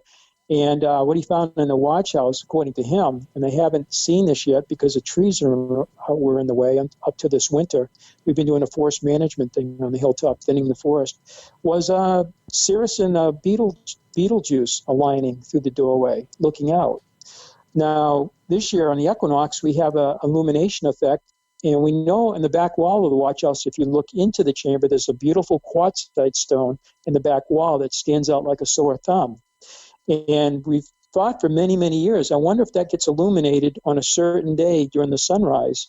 And I had a friend from Texas, her name is Haley. She was up a year and a half ago. She had Sunseeker on her phone, and she got to the back wall, and nobody had done this before, although people speculated what it could be for. And she held it up and says, it's going to be on the equinox. It should be a sunrise, either spring and fall. And it should be somewhere around 8 o'clock in the morning, perhaps. And so this winter we had a forest management, project going on, and not done with it yet. But they opened it up that area towards the sunrise. And then equinox, back in March 20th, I think it was this year, we all got into the chamber. It's not a big chamber, but a couple of us got inside of it, and we photographed it. And some people stood outside and photographed it out of the way of the sun. And the sun, as the sun rose, it actually not only illuminated that stone, but it actually framed it, the shadow and light, due to the entrance shape of the structure. It actually framed that stone perfectly. And it was like a 30-minute event. And as the shadow went down, as the sun went up, it actually changed to an image of like a hand with the fingers closed with the index finger pointing back at the stone. And it reminded me of the sun dagger at Chaco Canyon. And there's other ones in Colorado, like the Pathfinder Cave, and another one called the Crack Creek Cave, and Anubis Cave in Oklahoma.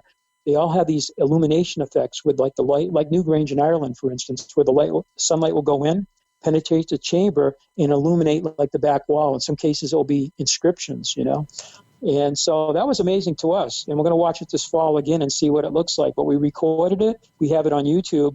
And it's pretty cool looking. And this is the first year. I mean, we've been here 65 years, and this is the first time we've ever seen that, the illumination. So that chamber has a lot of different things, including it is a lunar major standstill, minor standstill, which just happened 3 years ago. The moon will actually rise over it during part of that 18-and-a-half-year cycle.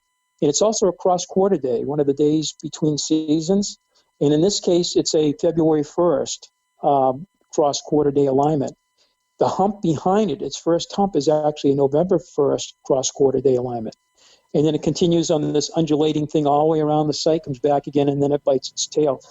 2 pendants were found in that chamber. One was bone with a hole in it back in 1958, and the other was like a little triangular piece of stone with a hole drilled through it. So they're like pendants. So those were found inside of it.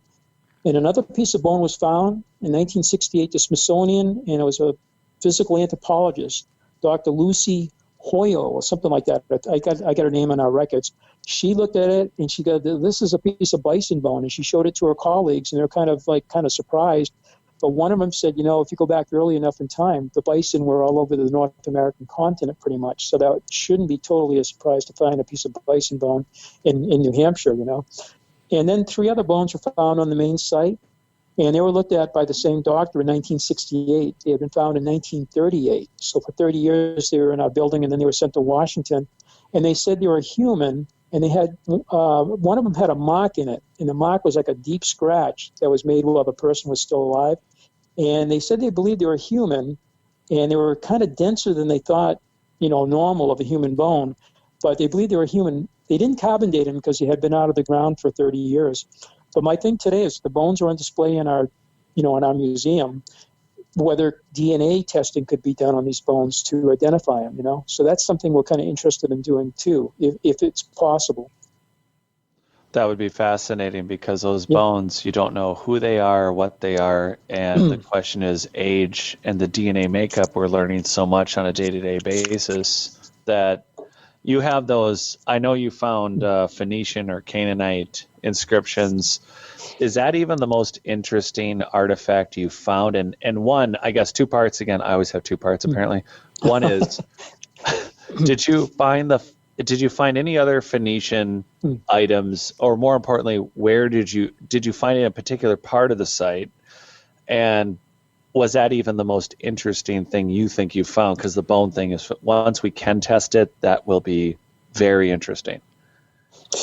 Yeah, I don't know if I have my favorite. I think finding the serpentine walls in the last 4 years was quite a big surprise, because some of these are, they're in your face, they're so big, We found 13 of them, and 14 of these windows, and some of them have shutters. So those were all found just in the last 4 years. The Phoenician writing was found in there's a chamber called the Chamber in Ruins. The Chamber in Ruins was named that. It's in the middle of the main site, so it's central to where the most of the structures are located. It looks like a rectangular chamber. It has one large roof slab that weighs about 7,000 pounds, and it has a lintel that weighs about 1,000. And both of these have collapsed into the structure. And around 1964, they were hoping to get both stones out of there so they could excavate the floor and look for artifacts and maybe a restoration to the chamber. But they didn't have heavy enough equipment to do it. But a couple of years later, in 1967 and 1969, 3 more stones were found right near the entrance of that. And they probably fell down when the roof fell in and the lintel stone came crashing down. And they were put on display until 1975 in our museum as stones with markings, but unknown, what they were. So one of them was identified by Dr. Barry Fell from Harvard University in 1975, and he said it was Iberian Punic or Phoenician, and he identified the script as saying that stone structure was a sun temple dedicated on behalf of Baal, on behalf of the Canaanites, I should say.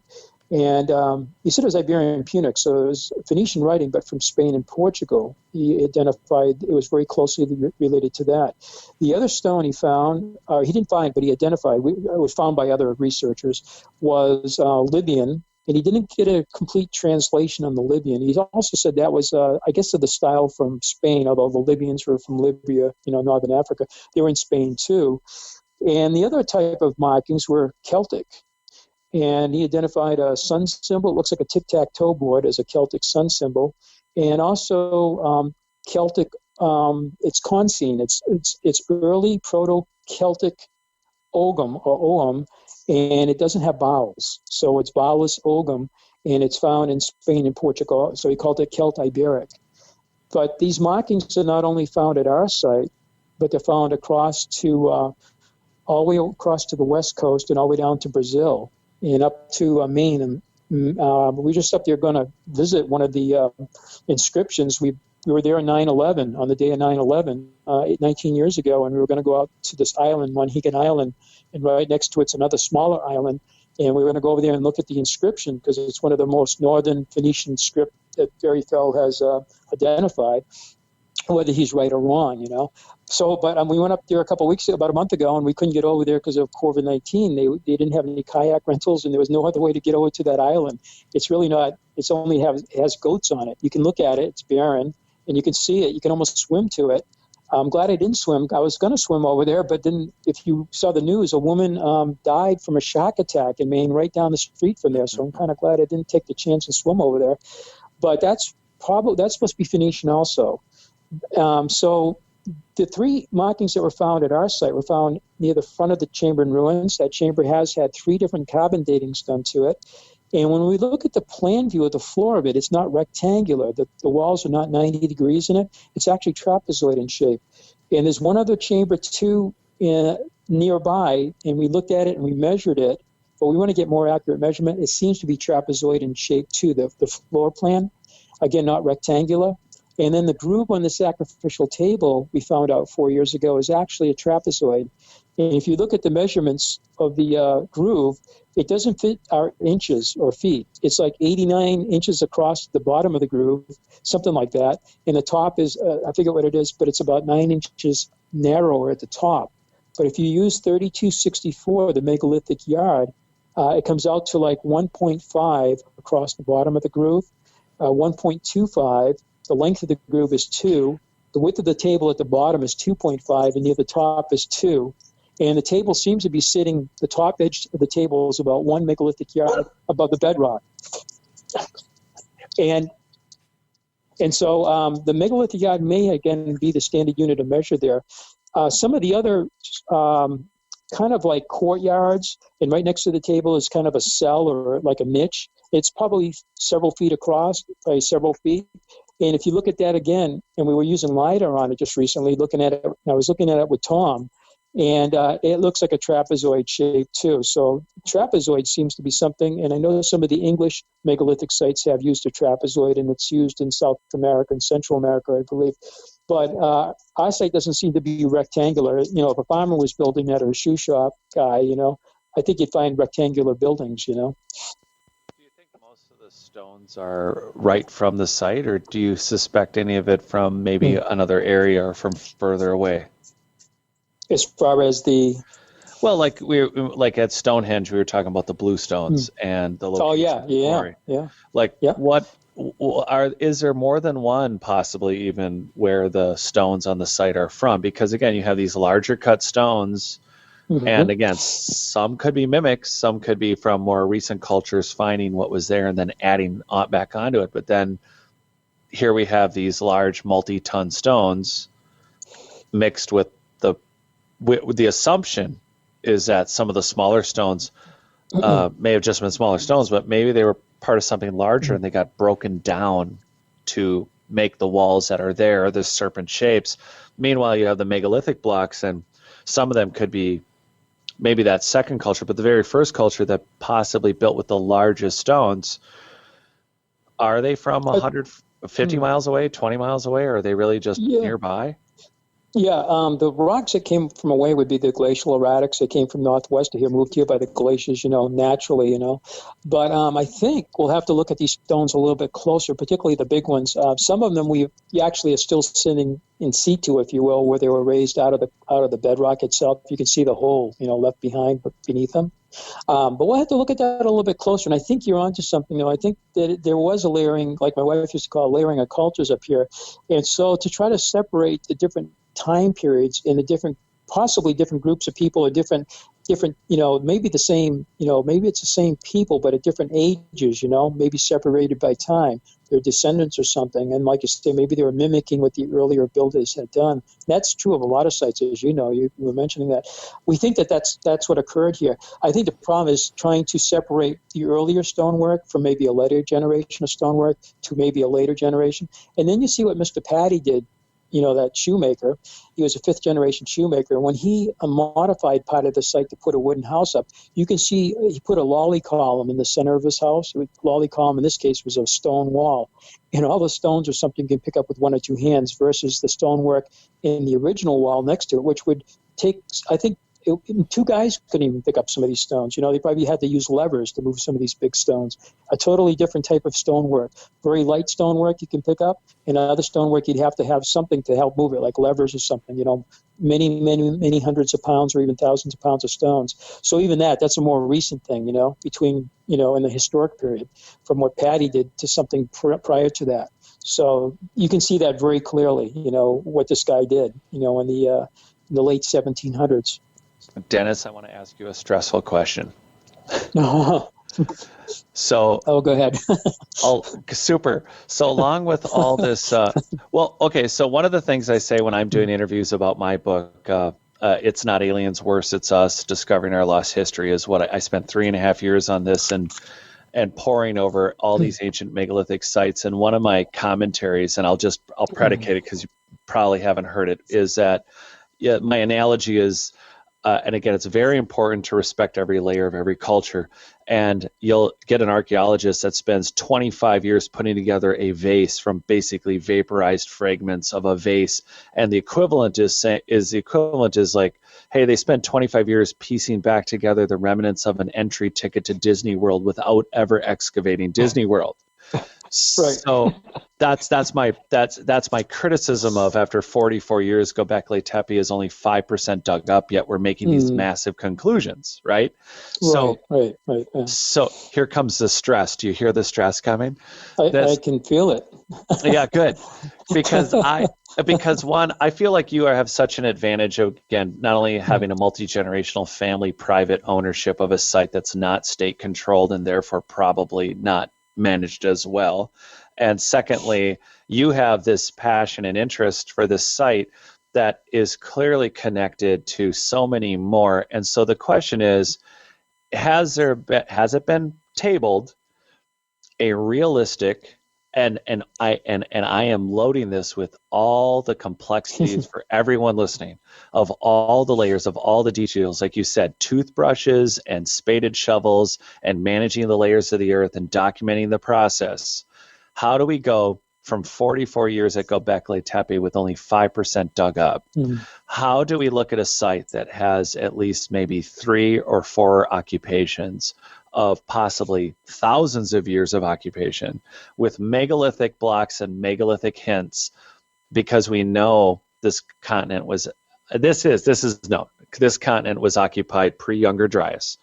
We have megalithic 7,000 ton stones, and then we have the scraps and remnants.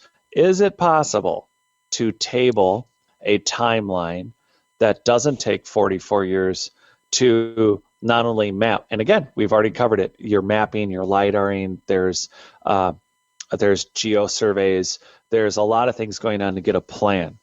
But has there been something tabled? You see where I'm going, right? To not, is it migraine worthy, or is it realistic to challenge this site to be excavated to, whether it's bedrock or restore to the layers like that dolmen that you're not going to touch? Have you considered creating an archaeological timeline to get in multiple disciplinaries and multiple, whether it's archaeoacoustics, archaeoastronomy? Have you tabled putting together all the different teams that would be necessary and what it would look like to actually excavate at least the site that you own, with possibly extended lidaring within a lifetime? Boy, I don't know. That's a great question. I think, we've hit the tip of the iceberg as far as, like you say, the excavations and what the evidence is. I think the new technologies will help this process out tremendously, Again, it's not like finding a needle in a haystack trying to look for, where do we dig? And that's why the shovel test pit study was done, to give us a better idea where to look, for evidence, any type of evidence, whether it's a living place, a domicile, or just more of the stone ruins, But I think that maybe the Worldview 3 satellite that's now up there, Tom, the guy with LiDARs, actually is an acquaintance with a lady from Alabama, Sarah Packard, and she's the one that's used that, I think, to find that second Viking settlement, Point Rosie up in Newfoundland, and she's found some more, pyramids in Egypt, and I think that's going to be great. I think that type of technology is going to really speed this up. My dad was hoping, I think, before he passed away 10 years ago, to, I don't know if he maybe solved the whole thing, but have, much more, a better answer of who these people were, or who these people, different people were that built the site. And he passed away in 2009, and now we found, just since he's been gone, we found all those windows, we found the serpentine walls, we're working with a megalithic yard, and there's actually a geometry to the site too. There seems to be equilateral. If you draw points from different significant points of the walls across the hilltop, you come up with equilateral triangles, isosceles triangles, Pythagorean triangles, and the same thing has been found in some of the megalithic sites, in Scotland with Dr. Alexander Thom, the father of archaeoastronomy, or one of them. And so I don't really have a good answer. I hope before I pass away, I would like to know what the site is, basically, the truth of it. And I'm hoping maybe this technology is accelerating. And then you have to have people willing to do it, with open minds. And, the mainstream, they haven't been exactly open-minded nor forthcoming. In fact, some of the damage to some of these sites might be on their shoulders, because they've said that some of these sites throughout the Northeast are nothing more than root cellars. They're something built by our forefathers, and they're not really worthy of any special attention. I've seen that written down too. You're diverting all that attention to these ancient sites, like our site, and you're not going for important archaeological sites. And I thought that was quite an insult, And that's from not all mainstream, but from some mainstream people. And totally agree. Yeah, and some of these sites are disappearing, and we're very afraid of that. Buildings are going on them, roads are going through them. My dad in the 60s saw some of the sites that he looked at in the early 60s disappear when they put Route 495 around Boston, and also Route 128, the outer belts of Boston, are over some of the ancient sites, and hopefully that attitude changes. I would say part of the problem is mainstream, they have a dogmatic attitude about everything. It's their way or the highway, and these sites are not old. They want 100% proof too, If you don't have 100% proof, this site is nothing, it was built by some crazy farmer or something, Well, you got to get that dome up. I know, yeah. I think, no, that, believe me, for over 20 years unfortunately, we do need more archaeologists. I mean, just a really physical, and I participate. We have some other people. Hopefully we can get some younger generation interested in helping us. There is a lot of backbreaking work, physical work. But, if we can look at that again with a radar, I'm going to have the woman Doria put a radar antenna, I think, on top of that and take a look with her better technology radar and see what she says about it. She thinks she might have found the burial site up there, too. It's an area that geologically looks very interesting. They saw it in 1993, I think it was, when their first radar was here. And they said, you either have a natural fault in the bedrock or you have something man-made. There's a big space down here. And we looked at it and said, well, it looks like it's flat, and it looks like we know the bedrock here goes down miles. It's solid. We were quite surprised by that. And she did run a radar over it about 2 months ago, and we got all the imaging and everything. And she goes, she's a geophysicist too. She goes, from my experience, she goes, this might be something you want to get in and look at because it's possible it's a burial. What you'll find down there, I don't know. Maybe it's all, it's all deteriorated back to dirt now. It could be full of gold, man. I know. I mean, that's the one that the other radio show host told me to go out and start digging that night. Like, okay. But no, we need it to be dug properly, because even if you don't find the bones, they can send the soils out and they can look for chemical traces. Yeah. So, bones are better because you can do DNA. I don't know. The chemical traces would just say, yep, somebody was here, buried here. And maybe there's a little more information they can gather. So some of the chambers we think were actually tombs. They look like, one of the chambers looks like gallery graves or galley graves you find throughout Western Europe. They always run true east and west, 20 to 60 feet in length. And our east-west chamber looks like that. And I saw one in France in Carnac that looks just like ours.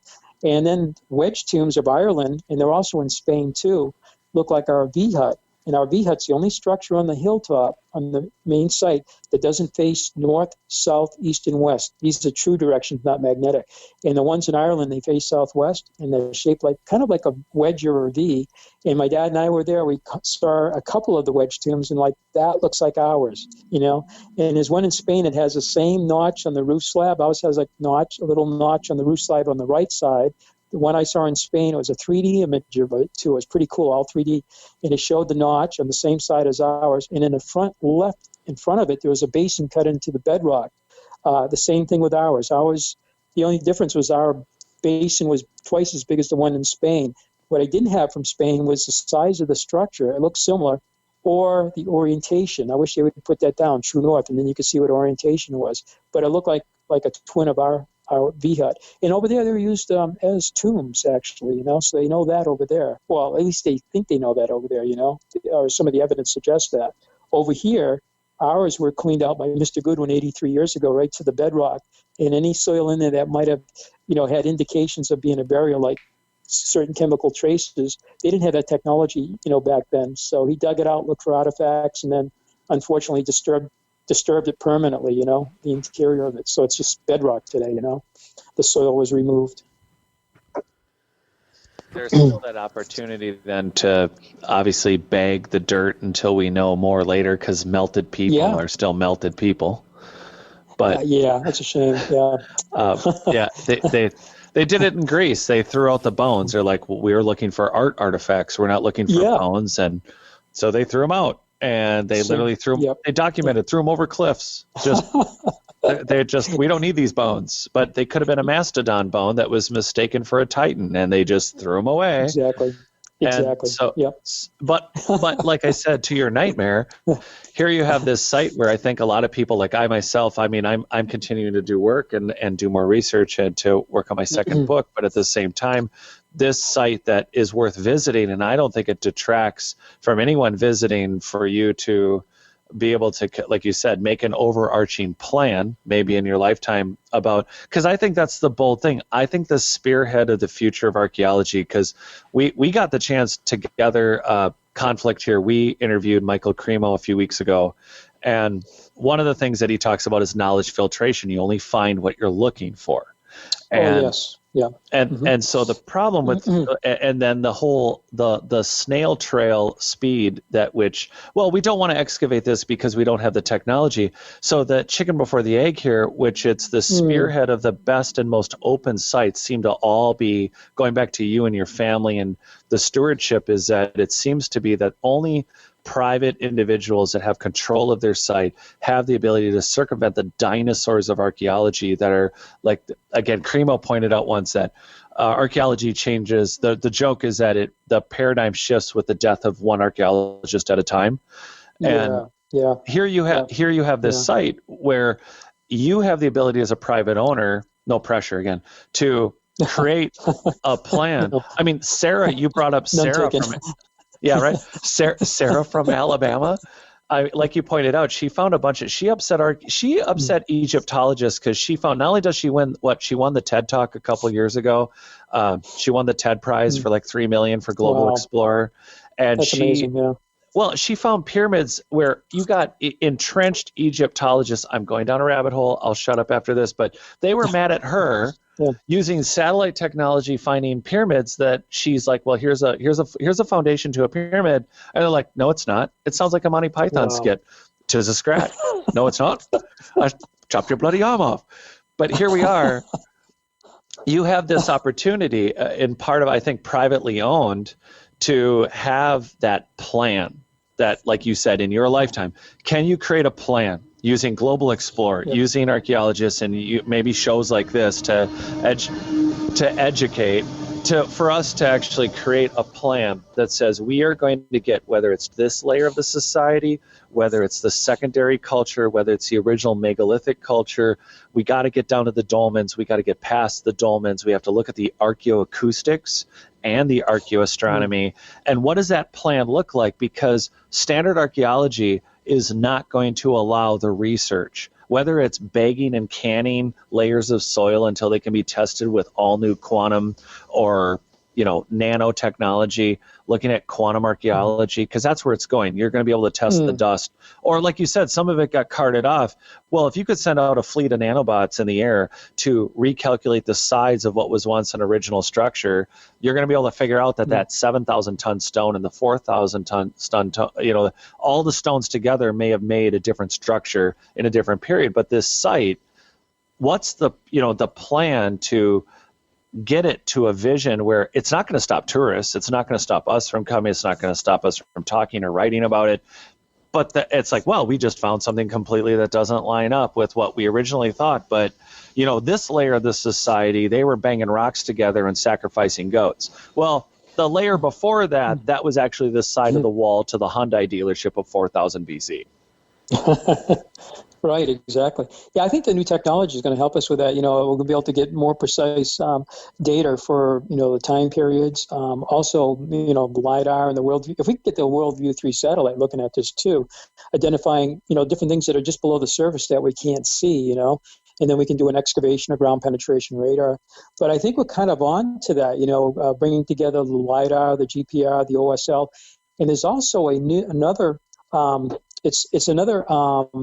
illumination kind of dating technique. It's called surface illumination. And I actually asked an archaeologist that was brought over, what was it, this year, I think. She actually sold her archaeology company. She did it for a living, and she's retired now. And she was over with our meeting back in, I think, June. And I asked her about, the surface illumination. She was familiar with optically stimulated illumination and also thermal illumination for pottery, which we have pottery at our site. You mentioned that. We have found pottery there at the Glacial Cliff Shelter. It was found in 1958, and I think 1960 they actually were doing thermal illumination testing. So this pottery wasn't done because it was found 2 years before that test, unfortunately. But stylistically, the pottery dated to a Middle Woodland period pottery. On the main site, some of the pottery seems to be Western European in design, according to James Woodall. He was a president of the Early Sites Research Society. He died about 20 years ago, but he was involved with our site in the 60s right up into the 90s. And he thought he had been to Europe many times, and he saw this pottery look like corded pottery found over in Western Europe. But so we have found pottery to answer that question too. So the surface illumination, I think you can actually directly date. It's not indirect dating like almost everything else is, like carbon dating. And even optically stimulated luminescence doesn't date when the wall was set up. It just tells you how old the dirt is next to it. It gives you a minimum age, So that's what we're going to be doing as OSL, which is pretty cool. But if we could actually tell when the wall was built more accurately, and I think this testing would do this. But this lady, she hadn't even heard of that. I think it may be so new that not all the archaeologists are either using it or aware of it. And our archaeologist from, she's been there 31 years, she was not aware of that either. So it sounds really promising. I don't know how accurate it is, how expensive it is. And the reason we're having OSL, again, is somebody that passed away left grant money, I guess, and quite a bit of money because it's very expensive. I believe each core you take, and you have to take several cores at each particular feature you're dating, can cost over $1,000 per core. And so if you have like 5 baseline cores in the main core or something like that, you could run up a tab of several $1,000s pretty quickly. I think the price will slowly come down, but we're so fortunate that they chose us. It hasn't been done yet, so I don't want to count my chickens before they hatch. But it looks like the first 2 weeks of September, the gentleman's coming in from Washington State. I hope he can make it. And then we're going to be working on that project here. And maybe we'll have more answers for you, if we come on the radio again with you, maybe we'll have a little bit more data to share with you. We're definitely going to have to get you back on because we're out of time today. Oh, great. Jared, do you have one more question? I have a lot of questions, but I guess I'm going to make it more recent then. The question would be more about, I know it's published on your website, and I know we're going to get to that part, but I guess I figured for all the history and everything we've been talking about, I wanted you to have a chance to talk a little bit about what's it like to just come as a visitor on a day-to-day basis. What should people expect to see, and where I know you just talked about the new centers, the accessibility bathrooms, and there's some great center features, but from a site standpoint, we talked about the snowshoeing out to the more megalithic stuff and the central site and the original site. But what should people expect to see right now, and how about year round? Right, yeah, we are open every day of the year except for Christmas, Thanksgiving, and the occasional blizzard we get up here, New England blizzard.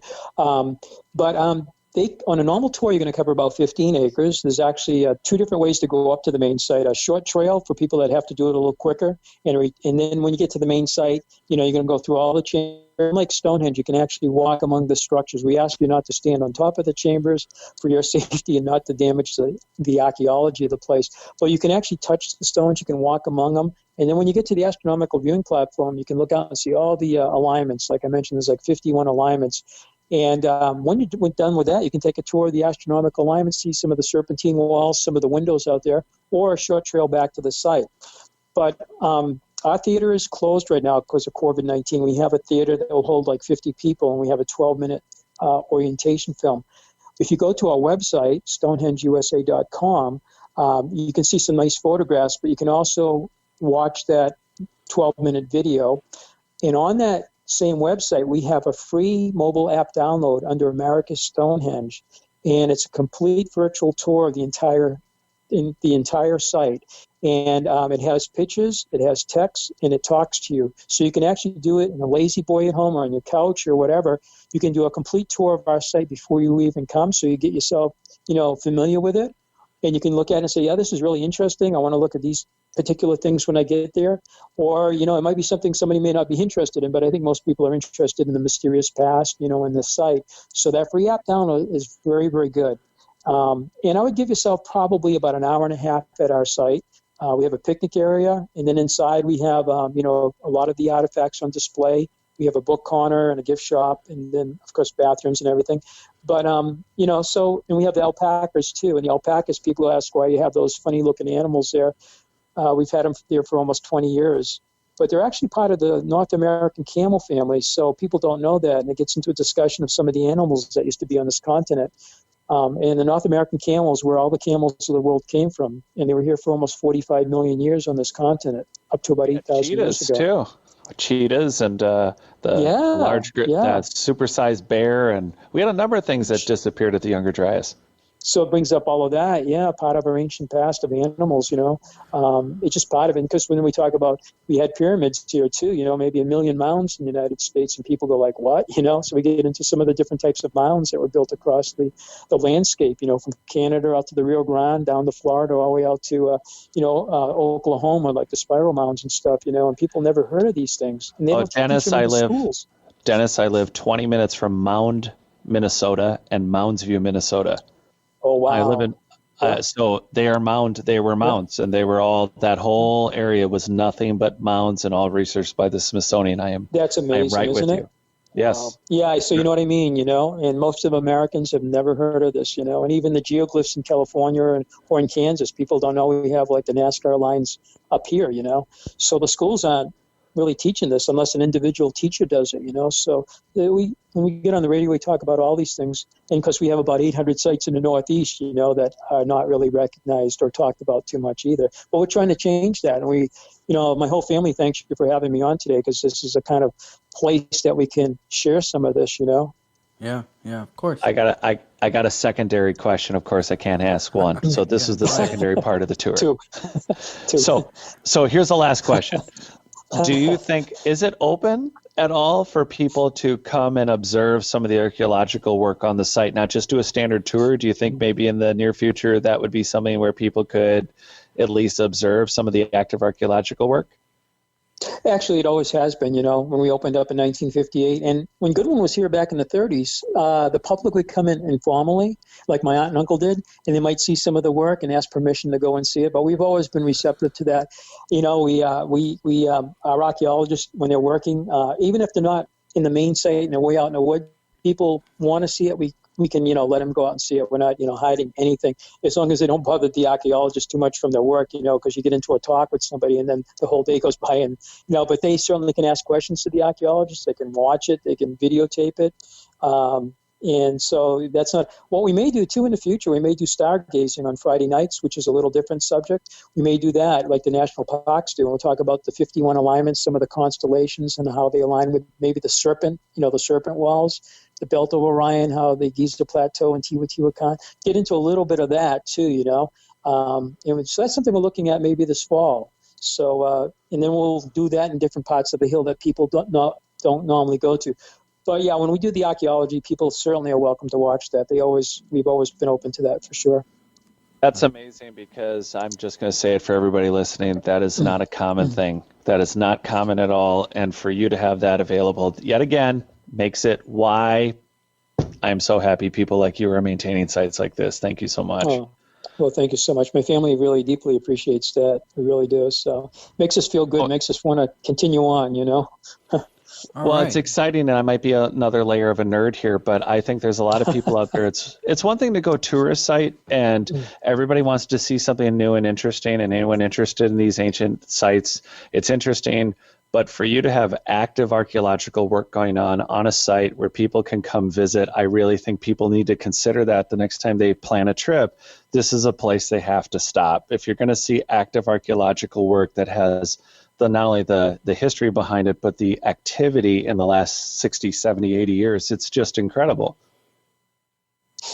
That's right. And we've had students there too, working under different colleges come in and, they participate too. So that's kind of neat. And we've even had some of our visitors come up and talk to the archaeologists. And there's a program called the SCRAP, State Conservation and Archaeological Rescue Program, part of the New Hampshire Archaeological Society, that the lady that's been with us for 31 years was involved with the creation of that.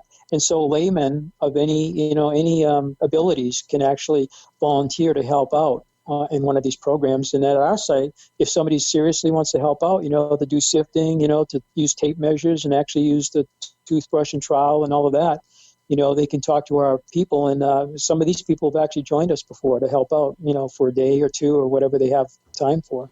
Conflict Radio is officially bringing you the ability to go to a live archaeological site and work. Come on, does it get better than this? It sure doesn't. All right. Thank you. Dennis, awesome. Do you want to tell everybody where they can find you?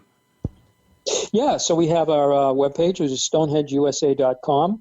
We're on Facebook, and we're on Instagram. And in the website, we have phone number and we have email. So if somebody has a question, you're welcome to call us or email us, and we always try to answer every question, And then again, when we put activities out, like coming to watch a solstice in the evening or morning or whatever, we have drumming circles coming up too. We put that on, all three of those. So, Right. And you have if you have any questions, you can you get have a a hold of us. YouTube channel as well? Oh, what's that? I'm sorry? Do you have a YouTube channel? Well, we do put things on YouTube, and under America Stonehenge YouTube, you'll find quite a few different videos. Good, that's good. I'm glad you brought that up. I've done some 7-minute clips here and there. I haven't done one for a year and a half, but I think my wife's been bugging me to get back into doing some of these and putting them up. So that's great. We are on that under America Stonehenge. All right, awesome. And Jared, do you want to tell everybody where they can find you? Yeah, you can find it. My book is on Amazon. It's Not Aliens, Worse. It's Us Discovering Our Lost History. And I am on YouTube also at Not Aliens. And it's not that there's not aliens, folks. It's just that our ancient, mysterious past is a lot more human-oriented than we think, and that includes some of the UFOs we all see. So Amazon for the book. The audiobook is coming soon. All right, and we'll be right back on Conflict Radio right after this. Welcome back to Conflict Radio. That was a fascinating interview. And after we wrapped up and went to break, Dennis invited Jared and I to both go up there and camp out one night. So I think we're going to be doing a camping trip in our future. And maybe when we do that, we can come on for a little while live in the middle of the night and see if we got any hauntings or anything neat going on up there at that site that maybe you can't experience unless you're camping out there. So I really look forward to that. Remember, you can always follow us on iHeartRadio, Apple iTunes, and Spreaker, all the normal podcast catchers. Be sure to check out our website, www.conflictradio.net. And as you could tell from last week, we actually had a listener on talking about black-eyed kids. If you shoot me an email and tell me a story, I'll get you on with a guest, and we'll talk about it on the show. And that's always something interesting that I don't think too many shows do that we'll offer to you here. Just shoot me an email, info@conflictradio.net. Tell me your story, and if it's interesting, I'll get a guest, and I'll get you, and we'll do a show. Let's talk about it. So make sure to like and subscribe this video if you're listening on YouTube. If you're not listening on YouTube, make sure you go over to YouTube and check us out. We're Conflict Radio Network. And until next time, batten down the hatches and be safe.